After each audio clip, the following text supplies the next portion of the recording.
Urzinjan, Swarms UX, and this is American Samurai, the 442nd, that's how you say it, not 400. The 442nd Infantry, most decorated unit of World War II. Damn, like that's like a peak of the peak, right? It's like, what is the highest rock of the Mount Everest? It's like type of shit. World War II, the biggest war there was ever, and most decorated unit of that. That's some next level shit. What do you mean with samurais? Were they like infantry? So did they use swords or something? Like, why would you? That's samurai, right? I don't know. That would be in World War II. Like that would be something. In World War One makes sense. There was a guy. I remember watching. I think it was Dark 5 video. Basically, a channel who talks about top 5 things or something.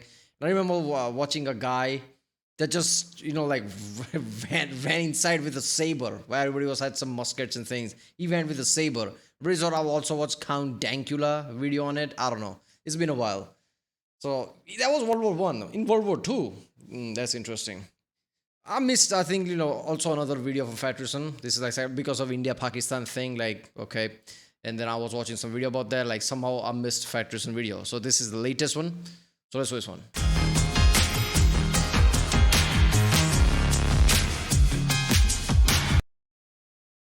Attempt in the last year at making this video, but it's one of those ones that you have to get right.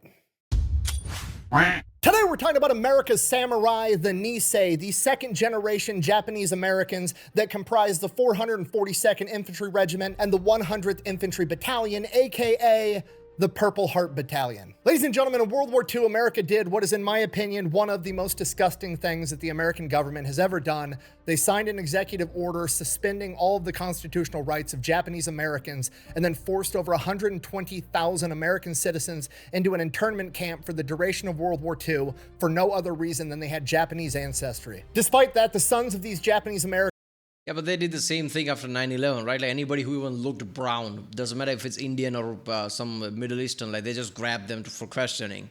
At a certain level, it makes sense to me.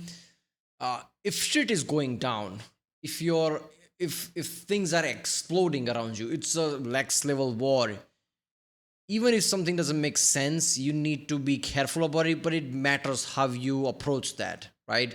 It's still going to look shitty along the way. With hindsight, it will always look bad, just like this. But it's, a certain level, right? You will think like, okay, better safe than sorry, because it's about like our livelihood. Things are exploding around us type of way.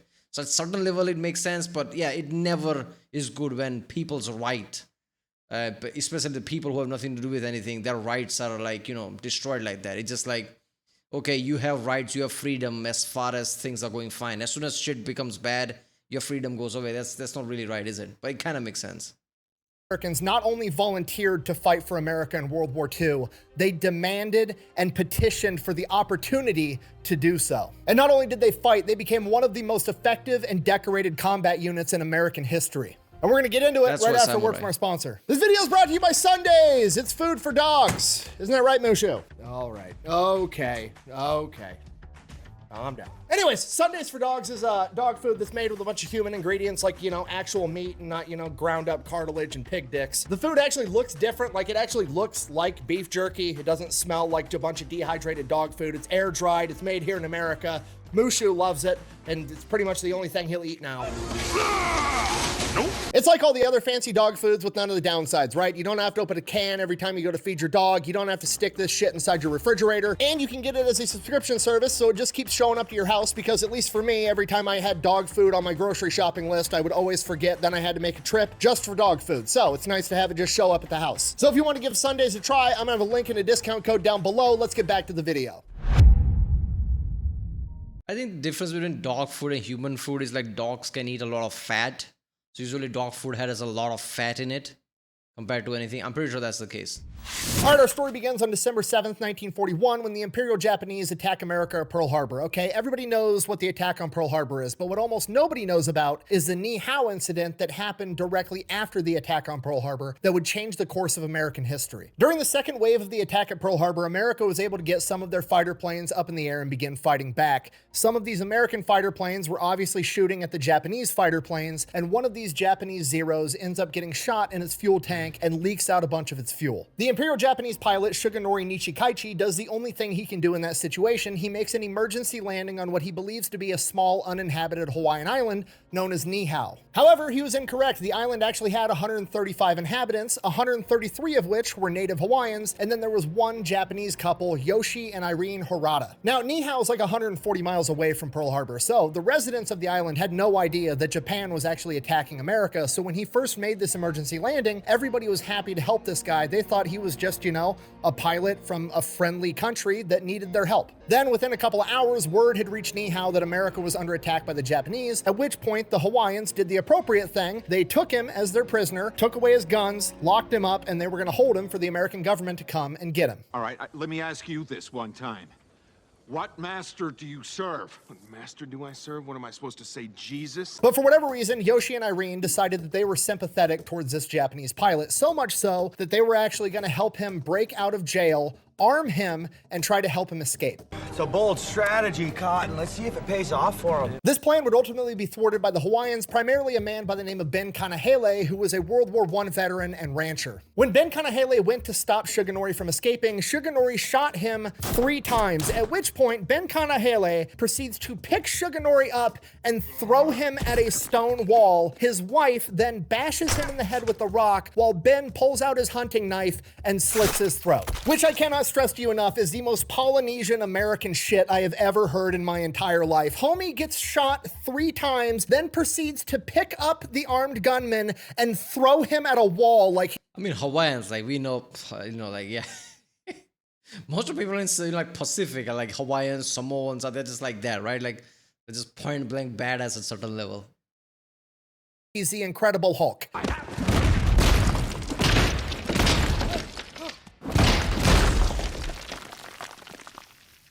After that, Yoshi, the Japanese man that was trying to help him escape, would also wind up dead, and his wife Irene would end up being incarcerated for the rest of World War II. So Ben Kanahele saves the day. Hooray, that's good. Bad news, this is a really, really bad look for pretty much all Japanese Americans, right? There was 2 Japanese Americans present, and they elected to side with the Imperial Japanese that were attacking America. And see, that's the thing, that's kind of fucked up. Like, you're living there, you're part of Hawaii now, you're part of America. But it depends on the context. Were they temporarily there? Like, when did they came there? Were they going to be permanently there, or they plan to go back to Japan? That's how you know where the loyalties lie, I guess. I don't know. this winds up being one of the main catalysts and excuses for the American government discriminating against American citizens that had Japanese ancestry. By January 1942, the Hawaiian National Guard released all of its soldiers that had Japanese ancestry and basically just kicked them out of the army, which is kind of a big deal because at this point in time, like 40% of the Hawaiian population actually had Japanese ancestry. Then by February 19th, 1942, FDR would sign Executive Order 9066, which effectively suspended all of the constitutional rights of any Japanese American, ordered them to sell their homes, sell their businesses for a much lower value than they were actually worth, and then they were supposed to report to an internment camp for the duration of World War II. With a single pen stroke, 100... That's kind of like, why sell your property? Like, okay, here you go to the camp temporarily before you figure this shit out. You know, that would have been worked, right? Like, why did they have to sell everything? That feels like they were like looking for long goal. I don't think they saw the end of World War II. They probably thought like this is gonna go on a long time because of the scale of it. And they just like didn't want these people to stay at America after this thing type of way. Because otherwise, why would you say like, okay, it's basically like burning bridges type of thing. Like, oh, sell everything you have. You're not gonna need it anymore. It's like, you didn't see the end thing of that. Or in the end of the, you just thought of like, I'm gonna ship them back to Japan or something. 20,000 American citizens lost all of their constitutional rights and went from being a full-fledged American to a prisoner like that. Now, like I already said, I think that is one of the most disgusting things the American government has ever done. However, that's a precedent though, right? Like, a government can do that. I mean, obviously government can do a lot of things, but once a precedent is set, this is why people have distrust of government. And people say, oh, this modern world, what you talking about? See, shit doesn't happen until it happens. So all the people who fight back against government to keep them at check, that is really important. Because you don't know when certain people just certain right, oh, by the way, this right doesn't apply to you anymore. Like, what the fuck? There you go. It's like, it's a slippery slope, right? And the more you go down the slope, more harder to climb back up again. I do have to get kind of sidetracked because I have a crazy conspiracy theory about this, and it's going to get weird, so bear with me. I'm gonna get real weird with it. Meanwhile, block the wind. I'm gonna roast this bone. Jesus Christ. I think that this inspired Star Wars, and just hear me out. The Jedi and the Sith, you know, the guys with the lightsabers, are clearly inspired by samurai. You know, they have the robes, they have the same garb, they have swords, that's their primary weapon. They're just space samurai, that's all it is. You've got the Jedi, which are the good ones, and then you've got the Sith, which are the bad ones, similar to Japanese people. You've got the Imperial Japanese, which are the bad ones, and then you have the American Japanese, which are the good ones. But then Chancellor Palpatine comes along. He is the leader of the Republic, the president, so to speak. Also worth noting, he's an elderly guy that nobody ever sees standing up. He's always sitting down. I'm too weak. Oh, don't kill me. And he issues an order to get rid of all the Jedi. He gets rid of all the good guys, just like that. Okay, I know what you're thinking. Chubby Electron guy's reaching too far. He's lost his mind. Potentially, okay? But here's the link. Yeah, but in this world of Sith, right? Sith, why do I say Seth? In the world of Sith, you know, Emperor Palpatine just won. There was before him, and there were people after in the whole group of Sith. Like, there's a whole lore behind it, which is like, I remember hearing about it a long time ago. Like, I'm not perfectly remember, but like, there has always been a fight between dark and light in that way, right? And yeah, this is, you know, the chapter 4, 5, and 6, that the shit happens, it just happens. That's the time period they captured it. Shit was happening before that, shit was happening after that. And samurai thing, yeah, it makes sense, but then again, like, that's just cool. Americans thinks, world thinks, samurai just like cool. It's like sword, honor, and all that shit. So they just implemented that. It makes sense. I don't think it has direct specific historical context like this. You can kind of see that, but I don't think it's that. It's samurai, sure. It's good guy, bad guy that way. Like, there's always been, an, you know, like some kind of an empire versus not evil empire. Like, there have been many evil empire in the past in human times. So yeah, kind of see that, but not really. Linchpin in the entire argument, right? When Emperor Palpatine got rid of the Jedi, he got rid of the good guys, he executed Order 66. When FDR got rid of all the Japanese Americans, he signed Executive Order 9066. I mean, what the fuck are the odds, right? They're on to me, dude. Those guys are sharp as nails up there. You can't put anything past them. Sorry, I'm getting sidetracked. Anyways, I mean, yeah, George Lucas could be, I can see he'd be one of those people who take inspiration from that. I can kind of see that. Getting rid of the Jedi is his thing because they're literally the opposition. And yeah, I can kind of see where he's, yeah, sure, he could have taken inspiration from this. 120,000 Japanese American citizens end up getting thrown in concentration camps inside of America. Shitty, awful, horrible, but it's what happened. In Hawaii, however, things went a little bit different because a significant portion of the Hawaiian population was Japanese and they couldn't throw all of them in a concentration camp. Otherwise, it would crash the entire Hawaiian economy. So a lot of them got to kind of live borderline normal lives. So a lot of the Japanese Americans that were previously serving in the National Guard that got released from duty end up forming what they called the Varsity Victory Volunteers, and they petitioned the Hawaiian governor and they were like, hey, look, I understand I have a Japanese ancestry, but I'm not Japanese. I'm an American. I understand you're not going to let me fight and have a gun, but I still want to help with this war effort any way I can because this is my home and I want to fight for it. And the Hawaiian governor ends up letting them form this volunteer group. And essentially, they just start doing any manual labor jobs that they can do that's going to help with the war effort. They're stringing out Constantine. I don't know why I'm constantly hearing samurai and I'm thinking of sword because that's how it goes. And I just assume like, okay, you can't have guns, so you can have swords. Like, I don't know where this is gonna go, but if it goes like, oh, you can have swords in the gun battle, and somehow they're badass, like, okay, that's they're digging ditches, they're pouring roads, they're pouring airstrips, they're doing anything and everything that gets asked of them. And this goes on for months, and then by June of 1942, the government's like, okay, I get it, you guys are loyal to America, we're gonna go ahead, we're gonna bring you back into the army, but you're gonna be in a segregated, all-Japanese unit being led by white officers. You're gonna be known as the 100th Infantry Battalion. I'm surprised this didn't turn into Warhammer thing. You're expendable. Go fight there. Like, you're probably not gonna survive, but we're fine with that. I don't know, that's cynical view, but yeah, that's Warhammer view. So they take 1,500 of these young Japanese American men that are second generation Americans, also known as Nisei, and they ship them off to Fort McCoy, Wisconsin, which is completely redundant because all of them had already been in the Hawaiian National Guard and they'd already gone through Army basic training, but that's where they send them to go through it again, and they do it. Done, drill sergeant? Why did you put that weapon together so quickly, Gunter? You told me to, drill sergeant.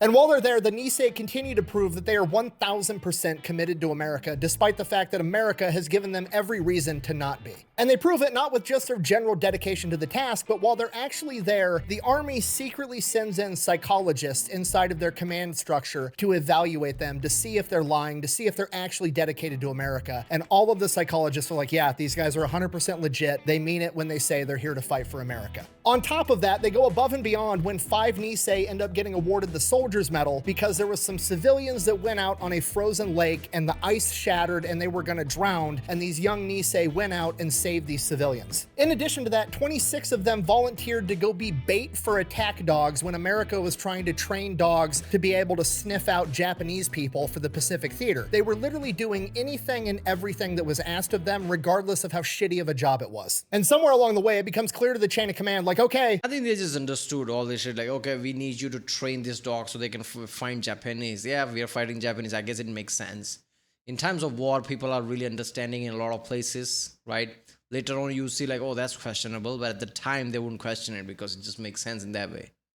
These guys are legit. We're going to give them guns and we're going to send them off into combat, but we're going to make sure that we send them off into the European theater. We're not going to send them into the Japanese theater for a multitude of reasons. One, if they get caught as Japanese Americans fighting against Japan, the Japanese are going to absolutely torture them to death and it's going to be horrible. So A, we're going to protect them in that fashion, but B, we also don't want Japanese Americans really participating in the Pacific theater in a combat role, because if the American soldiers that aren't Japanese get accustomed to seeing Japanese guys in an American uniform, eventually the Japanese could figure out like, hey, we're going to start taking uniforms off of dead GIs. We're going to dress up as Americans, infiltrate their ranks, and then wreak havoc behind friendly lines. Just be honest right now.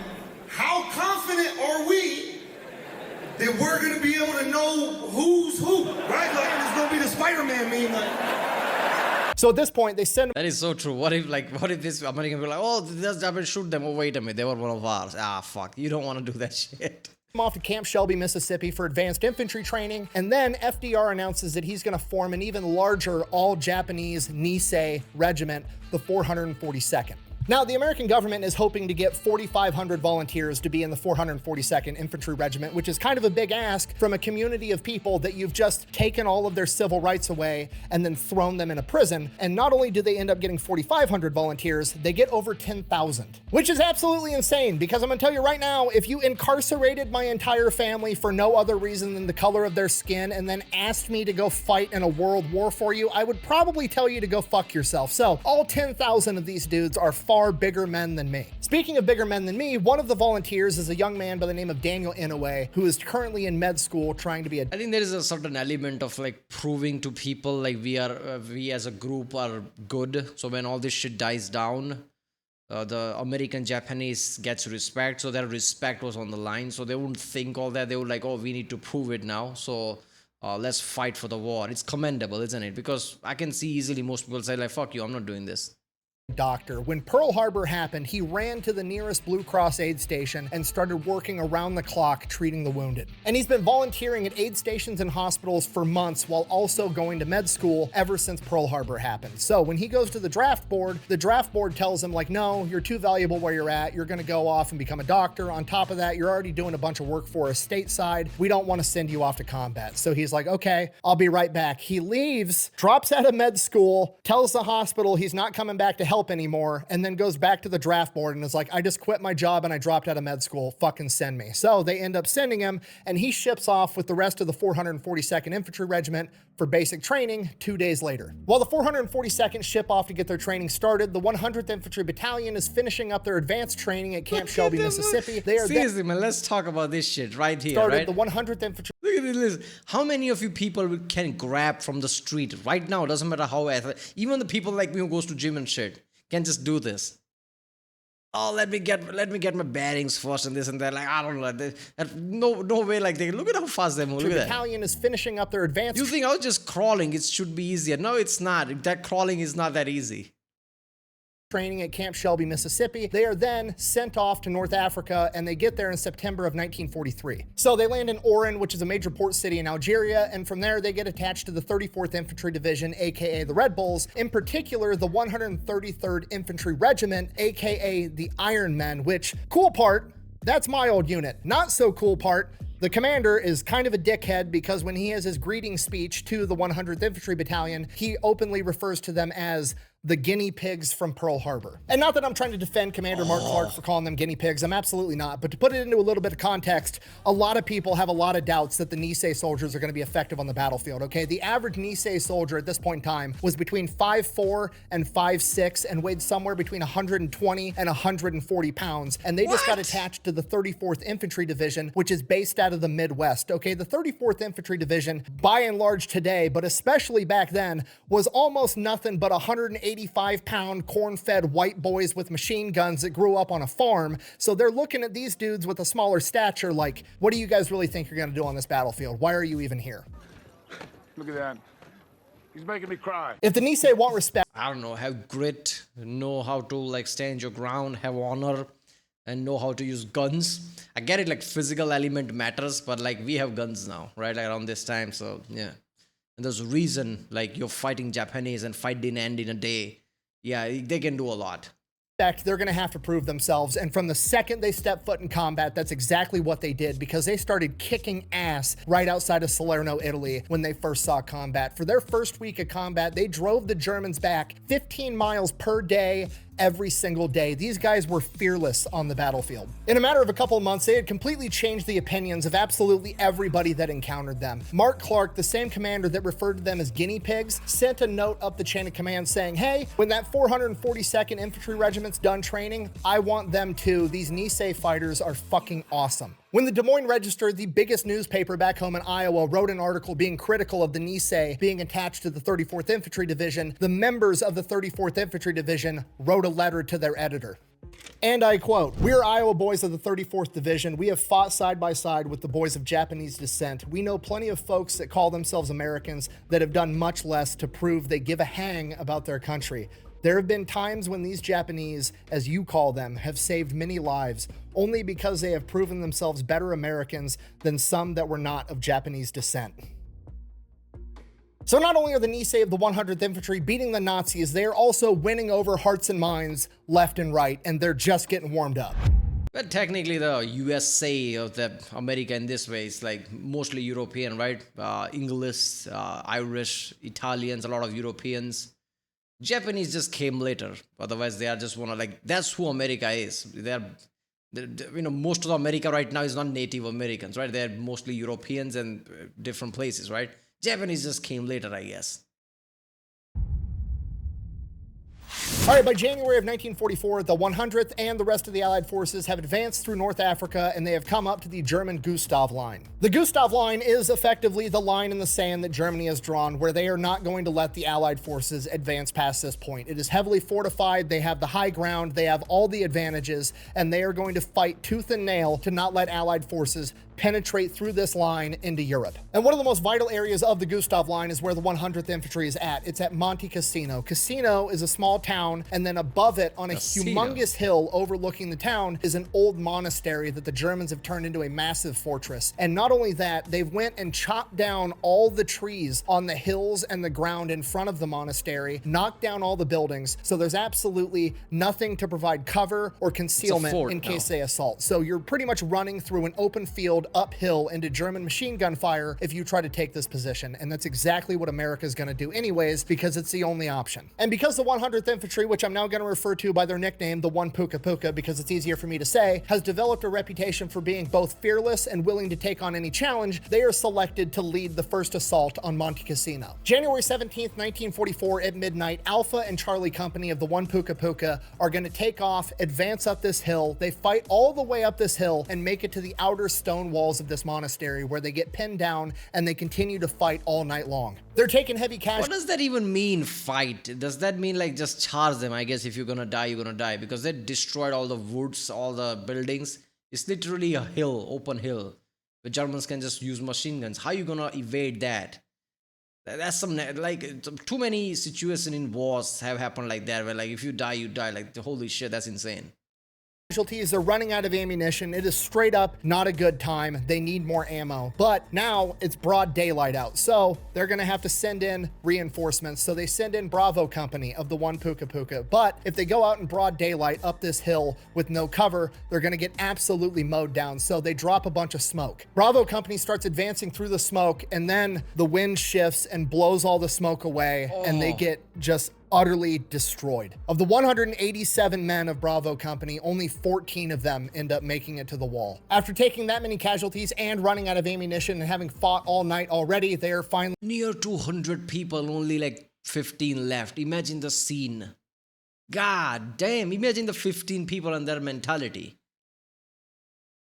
Like, oh, seeing everybody dead, the people that you know, people you've been with a long time, all of them are dead. There are only 15 left. Like, how is that doesn't demoralize you at a level that you're not even effective anymore? Like, that's insane.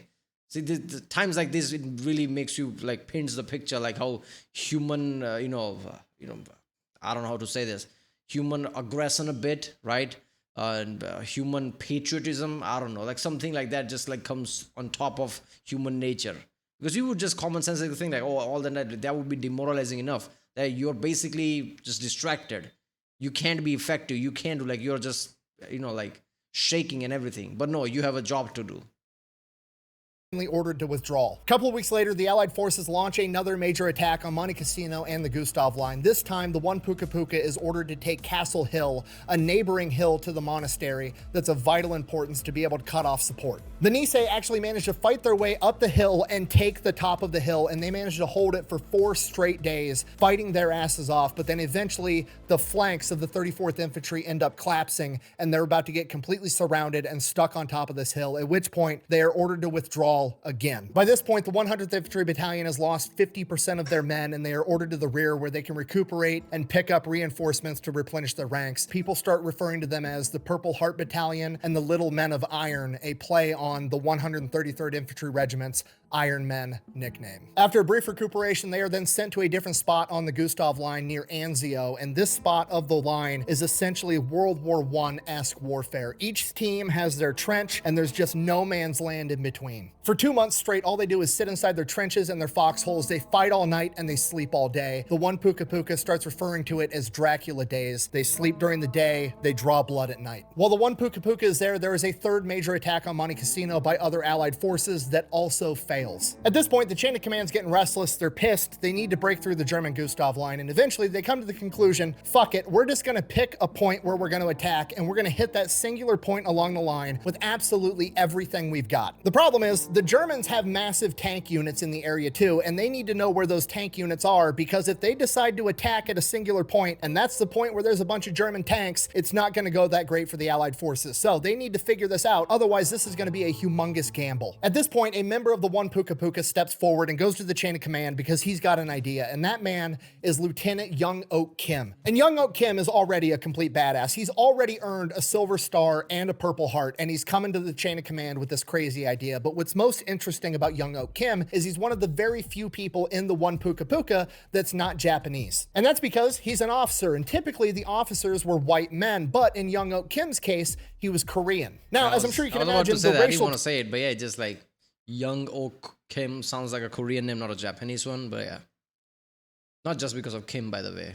Tensions between Japanese people and Koreans during World War II was pretty high, considering the Japanese had invaded Korea and were committing atrocities there. Because of this, prior to deploying with the 1 Puka Puka, the chain of command pulled Young Oak Kim aside, and they were like, hey, we understand that Japan is invading Korea. There's racial tensions between Japanese and Korean people. If you want, we can give you different orders and have you attached to a different unit. To which Young Oak Kim replied, and I quote, "There are no Japanese nor Koreans here. We're Americans, and we're fighting for the same cause." So Young Oak Kim is just a complete badass, and he goes to the chain of command and he's like, look, you need somebody to go behind enemy lines and figure out where these tank units are. Here's my plan. You guys keep attacking at night with these major formations. It's obvious. They know we're coming at night. Why don't you send me and one other guy behind enemy lines in broad daylight? I will sneak back there. I will capture a German soldier, drag him back. We can interrogate him and figure out where these tank units are, and then we'll know where to attack.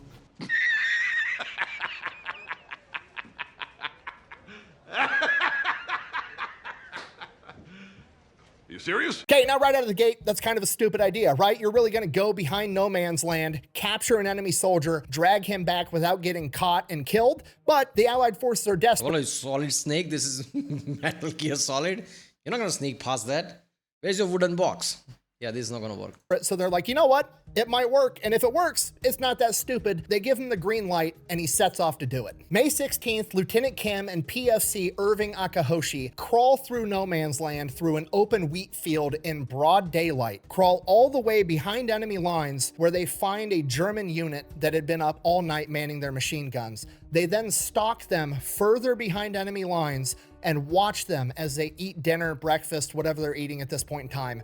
Watch them eat and then fall asleep. And then when two dudes go to, be the guards, they stalk them and then they end up sitting there and waiting till they fall asleep. And they wake them up by shoving their guns in their mouths so they can't scream. Kim and Akahoshi then take their two German prisoners, smuggle them back through no man's land behind So all those action movies with, Stallone and everything, where they just show these over-the-top things, shoving the gun barrel in the mouth. Apparently not that far off. That shit actually works. Lines, turn the prisoners over, they get interrogated, they gather the intel as to where the German tank units are, and define the battle plans for the entire Allied advance. 48 hours later, after setting off on his mission, the Allied forces launch their attack and Monte Cassino falls on May 18th. Lieutenant Young Ok Kim is then awarded the Distinguished Service Cross, the second highest award in the American military. And as he's getting that pinned on his chest, Commander Mark Clark looks down and sees his first lieutenant rank, and then points over to a captain nearby and is like, "You, Mayor." Captain approaches, he rips the captain rank off of this guy and pins Lieutenant Young Ok Kim as a captain as well. Cutting back to the rest of the One Puka Puka over at Anzio, they also coordinated the attack with the fourth battle. What do you mean captain as well? If he ripped his, doesn't that make him not captain anymore? Didn't it demoted him and made this guy captain, or just like it's just like symbolism? I don't know. Of Monte Cassino, so that if Monte Cassino fell, they were also going to launch their offensive, hopefully driving the Germans back, so that they broke the Gustav line in two locations. That way, they could advance forward and in and either crush the Germans in the middle, or the Germans would be forced to retreat. And that's exactly what ended up happening. And not only that, the One Puka Puka was the lead element of the Anzio breakout. So now the Allied forces are chasing the Germans as they advance towards Rome, and the One Puka Puka is out front. And as they get near Rome, they're like 15 miles outside of Rome. They are going to be the first Americans to set foot in a major European capital as the Allied forces capture it. They are ordered to stand down as they peel off the side of the road and just kind of hang out in the ditch, and they don't know what's going on. And then other American units start catching up, and then they keep marching into Rome. And now the One Puka Puka is not the first into Rome, and it dawns on them, they pulled us off to the side because they didn't want a bunch of Japanese dudes being the first Americans to capture a major European capital. They never even got to set foot in Rome. They were ordered to go link up with the new Niihau unit, the 442nd Infantry Regiment, and they would be absorbed into that unit now instead. From here, the One Puka Puka still kind of retained its identity as the 100th Infantry Battalion, but I mean, that's kind of fucked up. But then again, if you see political side, you'll realize like, okay, they're fighting against Japanese. Even if it's your own people, you don't want news, because news will basically say that. News is not going to say, oh, Americans captured this. No, Japanese American captured this. And they don't want that to be the message, because people are already pissed off at Japanese. They might demoralize them because people can't really like split apart. Like Japanese from Japan are different from these Japanese who are American. So they're just playing political game in that way. But they are just now one of 3 battalions inside of the 442nd Infantry Regiment. And their new unit slogan is one of the best and most famous slogans in military history, "Go for broke," which is a Hawaiian slang term that basically means I'm going all in. I'm pushing all my chips into the table, because that's exactly how these guys felt. They're all in this shitty situation where their former homeland is attacking them and their new home seemingly doesn't want them. So they're picking their side and they're going all in. From here, the 442nd is ordered to head north and take over a town called Suvareto, and this is going to be the first major military operation that they get to conduct by themselves. This is the ultimate point that they get to prove themselves, where they can say, we did that alone and nobody else helped. And they do it with surgical precision. They end up taking the 2nd and 3rd Battalions of the 442nd Infantry Regiment, and they attack the front of the town, and then they send the 1st Battalion, the 1 Puka Puka, around the backside to flank their retreat. Now, 2nd and 3rd Battalion, this is the first time they've seen combat. These guys are green. They just got out of training. So the Germans actually end up launching a semi-successful counterattack, but the 1 Puka Puka, 1st Battalion, sees it happening, and they instantly, without orders, adjust, go through, and they flank the Germans from the side, completely crushing them and taking over the entire town. From here, the 34th Infantry Division continues to advance deeper into Europe, and the 442nd alongside them is credited with over 1,100 confirmed kills and capturing 331 German prisoners of war. They then come up on another German defensive line where the Germans have dug themselves in, called Hill 40, which they end up nicknaming Little Cassino because of how hard the Germans resisted, and the town of Castanella. 442nd leads the assault on Little Cassino because, like it or not, they are now pretty much America's premier fighting force when the situation is running uphill into enemy gunfire and winning anyways. They battle the Germans straight and end up taking Hill 140, aka Little Cassino, which is ironic because their entire motto is about gambling big and going for broke, and every single time they manage to win. From here, the 442nd goes on R&R for a little while, then they get called back in. They are going to go into France, and they are getting detached from the 34th Infantry Division, and they are getting reattached to the 36th Infantry Division out of Texas. They travel 500 miles by foot and rail into France. They link up with the Texans, and they go back into battle. Now, combat from here, the terrain's completely different. They're in the Vosges Mountains. This combat is brutal. They're in heavily wooded forests, and every time they have to take a hill with Germans on top of it, the Germans retreat, run down the hill, run right up another hill, and then they have to fight up the high ground again. It's absolutely miserable. And the first thing they need to do is they need to take over a town called Broyers, and in order to do that, they have to take over all the hills surrounding the town. There's 4 big ones, A, B, C, and D. The 442nd is in charge of taking over all the hills, while the rest of the 36th Infantry goes in and takes over the town. 442nd goes to... That is some geography, right? Look at that. Like, Hillby is literally in the center of a town, like surrounded by it. Like, this is obviously like top view, but imagine just standing there, you see these hills all around. Taking over all the hills while the rest of the 36th Infantry goes in and takes over the town. 442nd goes to work, they do their thing, they run uphill into German machine gun fire, take the hills anyways on A, B, and C. But on D, the Germans are putting up a hell of a fight. This battle goes on for hours. It's just a seesaw battle of they drive up the hill, they get driven back down, they drive up, they get driven back down. It is yard by yard brutal combat. They're taking heavy casualties. There's finally a lull in the battle. There's not a wave going up. And normally, all the combat they've been experienced to at this time, the Germans have been pretty respectful of the rules of war, right? When you're not launching an attack, you send out the medics go out there, they pick up the casualties, they pick up the dead, they bring them back, they get everybody taken care of. You extend the enemy the same courtesy. Yeah. That's usually how it's gone at this point. But now the Germans are getting desperate because D-Day has already happened. Shit is hitting the fan, and they are no longer playing by the rules. The 442nd doesn't know that, so they send the medics out. The medics go, they lay out the litter, they grab a guy that's been shot, still alive, probably gonna survive. His name's Abe Ohama. They get him on the litter and they start carrying him back, and then the Germans open up on the medics and the wounded with machine gun fire. Abe Ohama, while he was on the litter, was struck again and immediately killed. Seeing this, the rest of the 442nd, unprompted, without orders, pissed off, gets on their feet and charges the hill while screaming, takes the entire hill, killing 50 Germans and capturing another 7. See, here's the thing. You're losing all the hills, you're losing all the battles, you're gonna fuck it, we're not gonna play by the rules. Do you have the balls? Are you the man?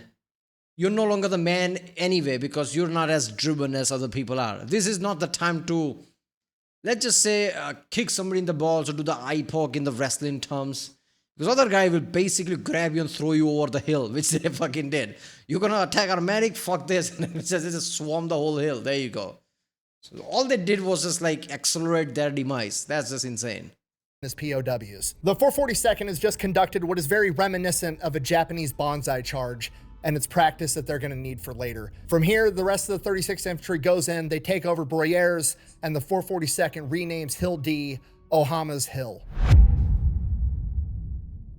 At this point, the 442nd's been fighting nonstop for weeks on end, so they're finally sent back to the rear for R&R. And the second they get there, it's like 2 a.m. in the morning, they immediately get told There's an emergency. They got to turn back around and head back to the front line. The commander of the 36th Infantry, General Dahlquist, somehow got placed in charge of an entire infantry division and had never actually been in combat. In addition to that, men that served underneath him said he seemed to care more about being the first unit into Germany than he did about actually taking care of his guys and keeping them alive. These factors would culminate and come to a head on October 24th, 1944, when he would order the first... This is basically, you know, those corporate office people. This is like one of those things. Somehow they managed to leak into the actual front charge thing, and they're gonna think that way. In the industry and corporate terms, like there are like in video games, there are developers who want to make games, but there are also like publishers that are in the office thinking about how to leak what in trailer, how to do what shady shit to sell games, how to do all the, you know, fucked up shit that makes the game much worse, just to think of like short-term gains, even if it ruins the reputation. There are people like that always like leaks into the top of the line, and that's basically what this guy is. Oh, should I care about my people? No. I'm like, what is the like? I want the statement in the news. I was the first in the German line. There you go. Battalion of the 141st Infantry Regiment to overextend into German lines, and they would then be engulfed and completely surrounded by an entire German division. To put that into perspective, if you don't know military unit sizes, that's about 300 men surrounded by about 6,000. So while the 442nd is making their way back to the front lines, General Dahlquist orders the 1st and 2nd This is another Spartan thing, 300 versus 6,000, there you go. Battalion of the 141st Infantry to go in and save their buddies. They go, they try fighting, they end up getting pushed back. And here's the kicker. The Germans just think that the Americans are trying to break through the line. They don't know that the Americans are freaking out because there's an entire battalion surrounded. They have no idea that 1st Battalion is up above them on a ridge. But from the American perspective, they think obviously the Germans know that. So they're like, oh shit, we can't punch through the line to go save them. We better start airdropping in ammunition, food, and water so they can stay up on that ridge and fight as long as possible. So they go and try to airdrop a bunch of supplies to them. The airdrop gets caught by the wind and goes off course. And then the Germans are like, wait a minute, why the fuck are the Americans airdropping supplies to us? Oh shit, we have an entire battalion surrounded. Congratulations, you played yourself. So now they started attacking the Lost Battalion too. The 442nd makes... You imagine that, like, this parachute drops, and there is that McDonald's and Coke. Like, what the fuck? Coke? I thought we had Fanta. No, whether this American. Oh, all right. Why are they getting...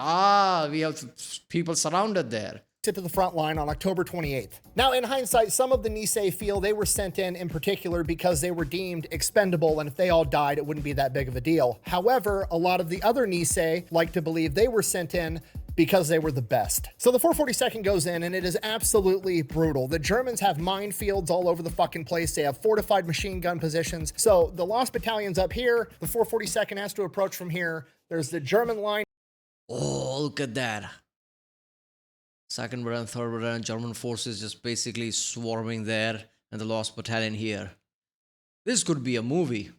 Yeah. In between, and then off to the side is Hill 617 that also has a bunch of Germans on it, overlooking the approach to the German line. So they're just getting machine gun fire and mortars rained down on them from absolutely everywhere. For the first 2 days, the 442nd advances like a couple hundred yards. Every time they peek out from behind a tree or stick their head up out of a foxhole, anytime they leave cover, they're getting shot at. They can't move. They're completely pinned down. After 2 days of being essentially paralyzed on the battlefield, the 442nd, the Niihau decide they're going to live up to their motto, go for broke. They're just going to fucking send it. Here's the plan. They've got 3 battalions. They're going to send one of them up to Hill 617. They're going to take that hill, wipe the Germans off the top of it. Then they're going to come back down the hill, rejoin the other 2 battalions, and then they're going to launch a full-on assault and penetrate the German line and save the Texans. 3rd Battalion gets the order. They're going to launch their attack on Hill 617 first, at which point the 3rd Battalion commander grabs his Colt 45 pistol and says, okay, boys, let's go. Nobody moves. Nobody wants to get out of their foxhole or poke their head out from behind their tree. If they get up, they're going to get shot. This is absolutely crazy. After that, a couple of moments go by, probably the longest couple of moments in human history. It's just dead quiet. Nobody wants to move.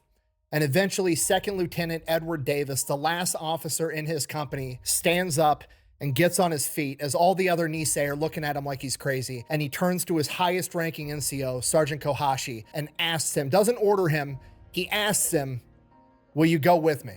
Sergeant Kohashi leaps up onto his feet, screams a battle cry, and starts running up the hill. And all of the other Nisei do the exact same thing as they have a full frontal assault up this hill. Some of the men even sarcastically screamed "Banzai," both making fun of the Japanese that do this and making fun of the situation as a whole, literally being a smartass in the face of death. They take heavy casualties. Fucking see, that's the thing. When you're all in like that, your humor does come out because you don't care at this point, right? Like, okay, fuck it. I guess we're gonna get shot. Who cares? So let's just have fun type of thing. Humor is a great mood, like amplifier. This is why dark humor exists. People have dark humor. What are you, evil? What are you talking about? That's the way to basically break the dark element of it, right? Whatever like pressure and anxiety of the moment is, dark humor breaks that. That's the whole point. But within an hour, they've cleared all the Germans off the top of Hill 617. They then split up that battalion and send some of the companies back down to rejoin the other 2 battalions as they begin their assault towards the German line. And those companies that come down from the hill bring the same energy with them, and they launch another banzai charge straight at the German line. Worth noting, one of the men that was in this charge was Daniel Inouye. Remember the kid we talked about earlier that dropped out of med school to go be part of the 442nd? He is in this charge going in to rescue the lost battalion, and as he's charging towards the German line, he gets shot in the chest. But he carries $2 silver in his front breast pocket for good luck, and they literally deflect the bullet and save his life. The 442nd. But how many movies they'll use that? There was something in the pocket. Oh, there was like a, what was it called? A small, like that alcohol thing. I forgot. Whatever, like whatever it's called, right? Like flask, small flask, some kind of a wallet, some kind of a medal or something. And that actually happens. I'm pretty sure I've heard about other factors and stories in which somebody was saved because of their medal. That shit happens a lot. Then proceeds to fight and break through the German line, and what happens next is probably one of the coolest moments in human history. Cutting back to the Lost Battalion, they've been surrounded and fighting for their lives for the past 5 days. They're starving, they're dehydrated, they're low on ammunition, and there's this 19-year-old Texan kid in his defensive perimeter with his gun pointed outward, just waiting for the Germans to come and get him. There's fog, there's smoke, he can't see shit, and off in the distance he sees a silhouette approaching, and it's getting closer, and it's getting closer, but the silhouette's not shooting at him, so he doesn't shoot at them. And as it gets closer, you can start to see the person through. Not gonna lie, that could have gone really badly, especially in situations like this where there's anxiety is higher, when pressure is higher. See a silhouette shoot, somebody could panic like that. So this is like a level-headed, actual positive response here. Through the smoke, and it's a Japanese guy in an American uniform, Private First Class Matt Sakamoto. And as he gets closer, he stops, and Matt Sakamoto and this young Texan kid are looking at each other, and this Texas kid's lip starts quivering, and he starts tearing up. He's just had his life saved by this Nisei soldier. And then Matt Sakamoto, in the coolest thing ever, just reaches in his pocket and pulls out a package of Lucky Strike cigarettes, one for himself, and goes, "You want to smoke?" And a couple seconds after that, the rest of the Nisei come walking through the smoke, and they've rescued the Lost Battalion. 64 men of the Lost Battalion were killed in combat. 211 of them were saved by the 442nd. To save those men, the 442nd sustained 800 casualties, 120 dead, and 680 wounded. And it is at this point that a rational person that's maybe never served in the military would ask, is that even worth it? Should they have went in there to rescue them if it costs that much? And the answer is unequivocally yes. And it's not because the Nisei were expendable. I mean, even if you haven't served in battle, you would know that, of course, it's worth it. What are you talking about? You can't go by numbers like that when situations like that. Yeah, they are there. You have to rescue them. Like, okay, some general sitting on top pushing numbers could basically think this, and then they'll hate themselves for it later on. But yeah, in the end of the day, yeah, there was like a lost battalion. Yeah, you have to save them. Otherwise, what's anything for? You can't just go by number. If you're gonna go by number, just surrender at that point, because people are gonna die in war. So what are you fighting for? Or that they were worth less than the Texans, it's because nobody's expendable. When you join the United States Army, when you become a soldier, they make you say the Soldier's Creed over and over and over again ad nauseum. And in the Soldier's Creed, it says, I will always place the mission first. I will never accept defeat. I will never quit. I will never leave a fallen comrade. And those aren't just words that they make you say because they sound good. No, it's a promise to the person to the left and the right of you that no matter how bad shit gets, we're gonna come to get you because you're one of us. You're not just some number. Yeah, that thing is so next level because nothing in life comes close to that. Anything you do in school and college doesn't matter that much. It doesn't, probably you won't even practice that. Even when you practice something in real life, in some job, or let's say you're in construction or something, it's slightly different and you have to mix shit up the way you go, like you have to learn things. When they teach you this, you're not just some in academy. This is preparation. This will happen. You will be in front of gunfire. You and including your people will get shot. You will be relied upon to help people. So this is nothing in life comes close to what this is. Like that creed, it will be applied in the field. You will have to do this. On a spreadsheet that we can plug into a mathematical calculation and determine if you're worth saving or not. Yeah. No, you're an American soldier and we're coming to fucking get you. You're goddamn right. And there's never been a better embodiment of this principle than the 442nd rescuing the Lost Battalion. Because not only did they live up to the ideal of you're one of us, we're coming to get you no matter what, they also, in doing so, proved that they are one of them. The Nisei, the outsiders, the Japanese that nobody can trust, proved irrefutably that they're not Japanese, they're not outsiders, they're just Americans. They're one of us. And see, the other element, I could argue here that obviously at a human level, at a soldier level, yeah, it's one of your people. It's just one of those things, yeah, you don't leave a foreign soldier behind regardless of what. Even if casualty rises, like you have to go save them. At the top level, political level, geopolitics level, sure, war command level, I don't know how to say this. It is also important because even if you lose more people, you send out a message that we're gonna come get these people. It's not like we're not gonna leave behind some people because mathematically it doesn't make sense. Because that sends out like this mentality that your enemy can weaponize, right? We're not gonna leave anyone behind, and we don't care how bad you fight back. We are coming to fight you. This is the mentality you need in war. So opposition can just be like, oh, okay, Americans are coming, okay, we have to go away. Not like, oh, they're 300 here, they're probably going to lose 500. So yeah, but they're probably not coming. You don't want to send out that message. Okay, now, finally, after getting pulled off of R&R almost immediately to go save the day and rescue the Lost Battalion, they are then finally sent to southern France where they can actually have some R&R. And from November till March, they're on a security detail that's relatively low impact. They get to rest, recuperate, they get their ranks replenished, and this is referred to as the Champagne Campaign. Then in April of 1945, the Allied forces finally make it to the German Gothic Line, their last-ditch effort of defenses inside of Italy. It is heavily fortified, and like everything else the Germans made, it's believed to be impenetrable.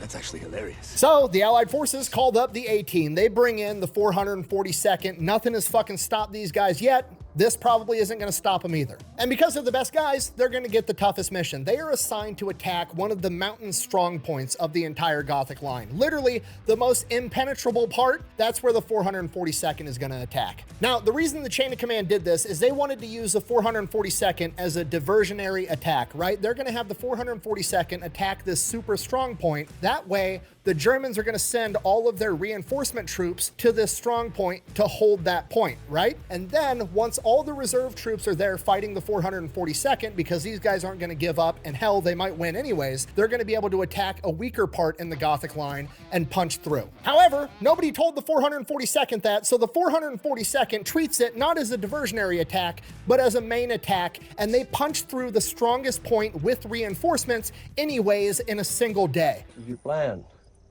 It worked. And during that attack on April 1st, 1945, you're supposed to provide diversion. I mean, we did more than that shit. I don't know what to tell you there. The main character that's been there all along would finally emerge. Daniel Inouye, the 18-year-old kid that dropped out of medical school and put his dreams of becoming a surgeon on hold to go off and fight for his country. Daniel Inouye, the guy that helped save the Lost Battalion and had his life saved by $2 silver when he was shot in the chest, had ended up getting promoted in the field to a lieutenant and was now leading an entire platoon. During the attack on the Gothic line, Daniel Inouye's platoon gets... They all said that this could be a movie. That guy could literally be the main protagonist in the movie, played by...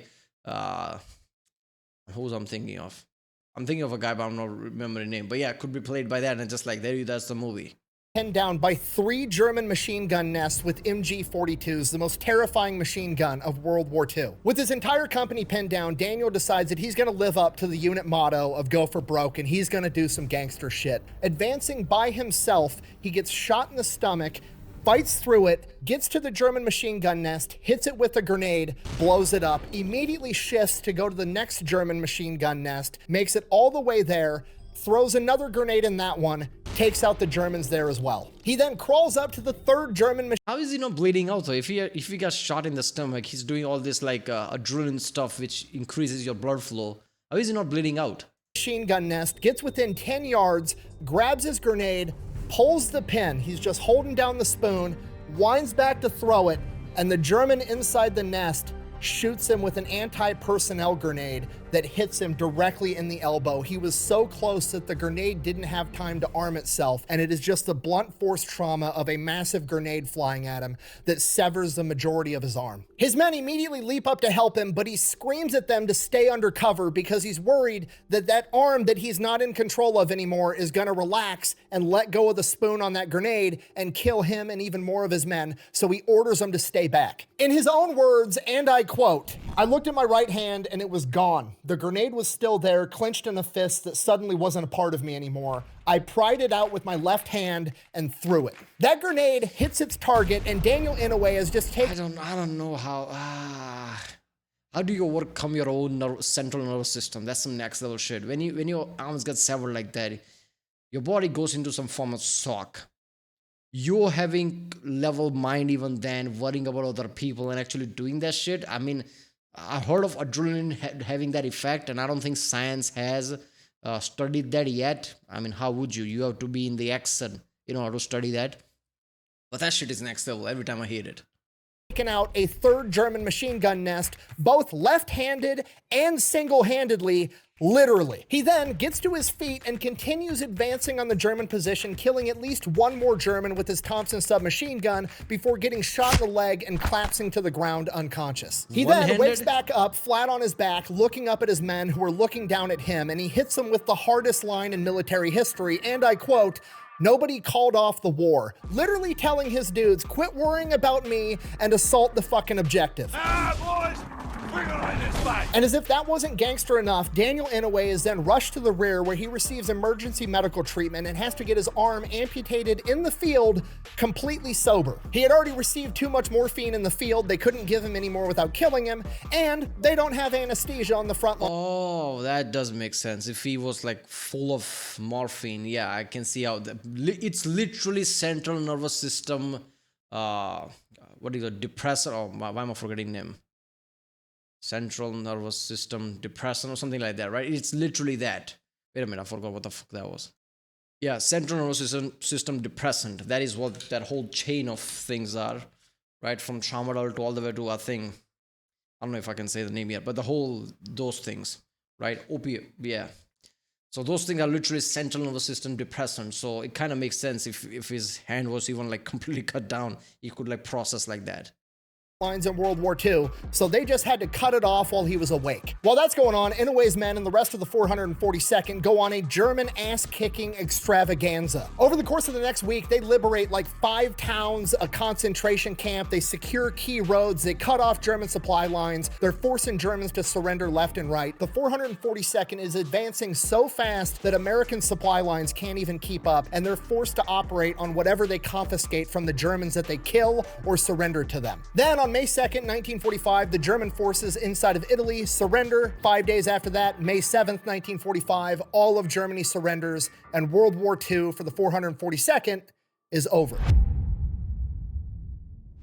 When all was said and done, approximately 18,000 men fought in the 442nd Infantry Regiment. And those 18,000 men were awarded more than 18,000 medals, making them the most decorated unit in U.S. military history for their size and tenure. A few of those medals include 8 Presidential Unit citations, which is like the Medal of Honor for a military unit, and they earned 5 of them in a single month. 21 Medals of Honor, 29 Distinguished Service Crosses, somewhere between 360 and 600 Silver Stars, 4,000 Bronze Stars, and 9,486 Purple Hearts. And that is the story of the Niihau, the Americans that made up the 442nd Infantry Regiment that had every excuse in the world to hate America and chose to love and fight for it anyways. Thank you for watching. Best way to support the channel is go buy some merch over the Fat Electric. That is like encompassing like what American dream is. Other parts of the world coming there, being an American and showing people like we are not that, we are American now. Only American country is like that. America as a whole is like that, where people can come and act like that, like we are not that, we are now Americans. Because America is made out of immigrants. Nutrition.com. Quack bang out. You fought not only the enemy, but you fought prejudice, and you've won. Keep up that fight, and we'll continue to win. To make this great republic stand for just what its Constitution says it stands for, the welfare of all the people, all the time. I feel like I'm forgetting something. Oh, Daniel Inouye, the main character. Yeah, so he made a full recovery. He survived World War II. Not only that, he goes back home, and you can't exactly be a surgeon with one hand. So Daniel Inouye gets involved in politics, graduates college, ends up becoming one of the government representatives for the United States territory of Hawaii. He is then instrumental in Hawaii becoming a state, and once Hawaii becomes a state, he then becomes Hawaii's state senator until he passes away in 2012. Now, I realize that I've just glorified a politician, and that's inevitably going to rub somebody the wrong way for some reason. And to be honest, I've intentionally avoided looking at his political career while researching for this video. What the fuck are you talking? You hate politician for certain politician that becomes like that, and a politician spectrum as a whole becomes dirty. Well, let's not get it twisted. You need politician. Without politics, you only have war and imperialism. You need politics for democracy to work. You hate politician for what politicians become now, not the concept of politics or politician. You need that shit, right?